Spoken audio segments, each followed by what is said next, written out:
Hola, mi nombre es Fabricio Lazo y me tocó hacer el resumen ejecutivo. Este caso trata del cambio de nombre y de sexo de James Francesco Sánchez, quien solicita que sus documentos oficiales coincidan con su identidad femenina, siendo reconocida como Jenny Stephanie Francesco Sánchez. El punto central de este caso es el derecho a la identidad. La Constitución indica que toda persona tiene derecho a su nombre, a su identidad y a su libre desarrollo. Eso significa que sus documentos deben reflejar quién es realmente. En la identidad de género, la jurisprudencia del Tribunal Constitucional y la Corte Interamericana indican que la identidad de género forma parte del derecho a la identidad. El sexo no es solo biología, sino también factores psicológicos y sociales. Por eso una persona tiene derecho a que su identidad sea reconocida oficialmente.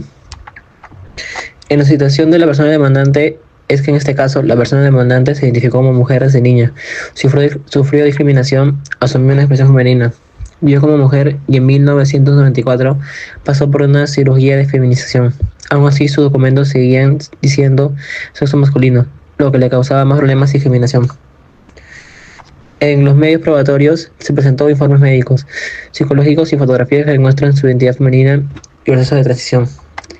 Y en las decisiones judiciales, el Poder Judicial evaluó el caso aplicando la Constitución y la jurisprudencia. En la primera instancia declaró fundada la demanda. La Sala Superior confirmó.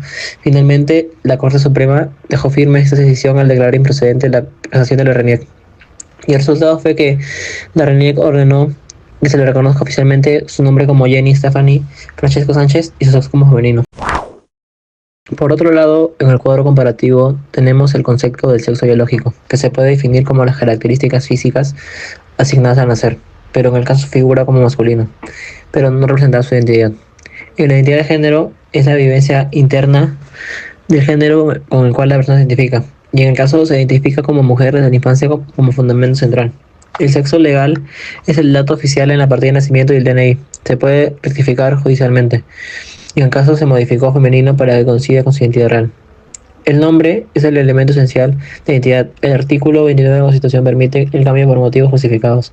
Y en el caso fue el cambio hecho de James a Jenny Stephanie por coherencia identitaria. La rectificación de acta es la modificación de datos por orden judicial cuando no reflejan la realidad. Y en el caso se ordenó ajustar la partida de DNI a su identidad femenina. Y por último, la dignidad humana, que se puede definir como el principio superior del sistema constitucional. Protege el proyecto de vida. Y en el caso el tribunal afirmó que negar el cambio sería un acto discriminatorio. Hola profesor Kirby, soy la Tania Valenzuela. Hoy les hablo del caso de James Francesco Sánchez, o mejor dicho, Jenny Stephanie, como ella se siente y ya la justicia reconoció. Nacida en 1961, en Huánuco, con documentos de varón, sufrió discriminación toda la vida. Burlas en el colegio, golpizas de sus padres para hacerla hombre, hasta un intento de violación. Se fue a Lima y se operó en 1994, amputación y reconstrucción vaginal, pero el DNI la delataba, en bancos y en oficinas. Demandó en 2017 al RENIEC. El juez de Lima Norte le dio la razón en 2021. La sala la confirmó y hasta la Corte Suprema dijo adelante en 2024. Es un triunfo para la identidad de género, basado en la Constitución y tratados internacionales. Soy Ellen Casioli y yo les voy a explicar cómo se desarrolló este caso. El 14 de mayo de 2021, el Cuarto Juzgado Civil emitió la resolución número 14 declarando fundada la demanda. El juzgado ordenó el cambio de sexo de masculino a femenino y el cambio del pronombre James por Jenny Stephanie, resultando en el nombre Jenny Stephanie Francesco Sánchez. Esta decisión se basó en la línea jurisprudencial del Tribunal Constitucional, que superó criterios anteriores que consideraban el sexo un elemento inmutable y la transexualidad una patología. El juzgado estableció que negar la solicitud infringiría el derecho constitucional a la no discriminación. Se reconoció que la realidad biológica no debe ser el único factor determinante del sexo legal, ya que éste debe armonizarse con el sexo real, es decir, la identidad desarrollada por el sujeto. Luego, el procurador público de RENIEC apeló la decisión, argumentando, entre otras cosas, que no existía una norma legal específica en el Perú para el cambio de género, y que el ordenamiento legal no permite la modificación de los hechos vitales biológicos inmutables en la partida de nacimiento. El 28 de diciembre de 2021, la primera Sala Civil Permanente confirmó la sentencia de primera instancia. La Sala Superior reforzó la decisión citando la opinión consultiva número 24 de la Corte Interamericana de Derechos Humanos, la cual vincula al Estado peruano. Esta opinión consultiva es crucial porque establece que los procedimientos de cambio de identidad de las personas trans deben basarse únicamente en el consentimiento libre e informado del solicitante, sin exigir requisitos irrazonables o patologizantes como certificaciones médicas, terapias hormonales, esterilizaciones o cirugías.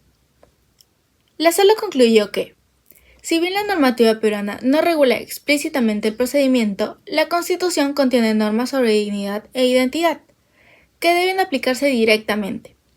La voluntad de la persona y las pruebas obrantes justificaron el cambio solicitado. Para finalizar, el procurador del RENIEC interpuso un recurso de casación ante la Corte Suprema, alegando, entre otros puntos, la infracción normativa y la necesidad de aplicar el marco legal vigente del RENIEC. También cuestionó que la Sala Civil se basara en la opinión consultiva número 24 de la Corte Interamericana de Derechos Humanos, cuya fuerza vinculante para el Perú fue debatida.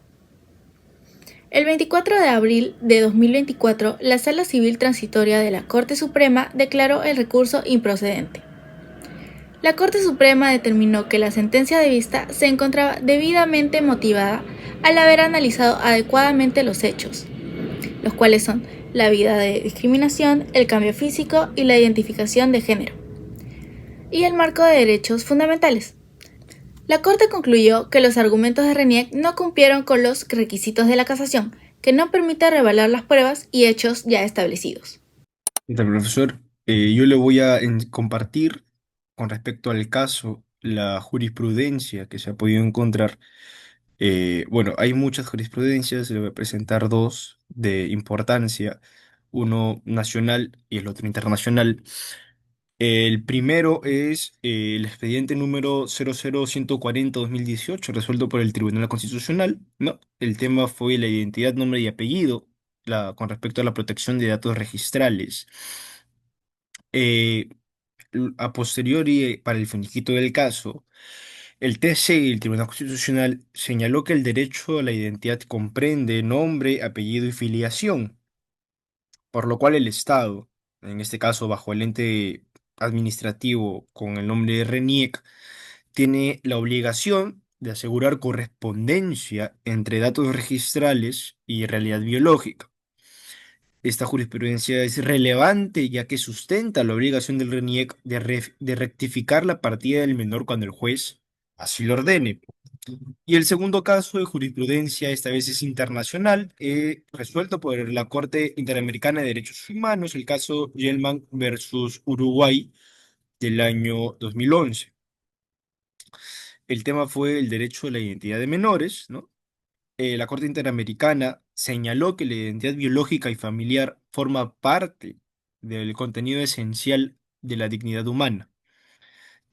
Este caso, bajo jurisprudencia, se vuelve relevante ya que permite elevar el argumento del caso al estándar interamericano y de corte jurisprudencial internacional. Bajo estas dos propuestas nos permite analizar el caso desde otra perspectiva y nos permite poder visualizar y hacer una símil con otros casos bajo esta jurisprudencia. Así que nada, profesor, muchas gracias. Mi nombre es Takeshi Hashimoto y esa fue mi presentación con respecto a la jurisprudencia del caso o de distintos casos para poder visualizar el caso del trabajo final. Eh, Muchas gracias.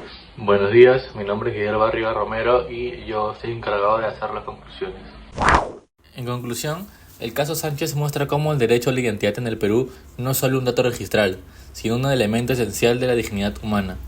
A partir de la historia de Jenny Sánchez, vemos que el sistema jurídico debe garantizar que la información consignada en los documentos oficiales refleje la realidad personal de cada ciudadano.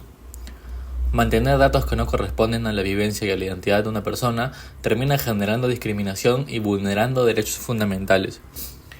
Las tres instancias judiciales coincidieron en esta idea central, tanto el juzgado de primera instancia como la Sala Superior y finalmente la Corte Suprema. Afirmaron que el cambio de nombre y de sexo registral no es un privilegio, sino una obligación del Estado cuando la situación de una persona lo justifica. La línea jurisprudencial del Tribunal Constitucional, especialmente la sentencia 06040-2015, fue clave para reafirmar que la identidad de género forma parte del proyecto de vida protegido por la Constitución. Además, la opinión consultiva 2417 de la Corte Interamericana fortalece esta postura al señalar que los estados deben adecuar sus registros para evitar actos discriminatorios. En este caso, negar la rectificación habría significado desconocer la identidad vivida de Jenny desde su infancia, y el derecho internacional respalda que los registros civiles deben garantizar correspondencia entre los datos y la realidad. En este sentido, este caso nos muestra cómo el derecho no es solo interpretación de normas, sino también una herramienta para reconocer la diversidad humana y proteger la dignidad de las personas. Rectificar la partida, el DNI y el nombre no transformó su identidad, simplemente lo hizo compatible con los registros estatales. Por eso, este proceso se convierte en un precedente importante que reafirma que la justicia no solo aplica la ley, sino que también corrige desigualdades y acompaña el desarrollo pleno de cada individuo.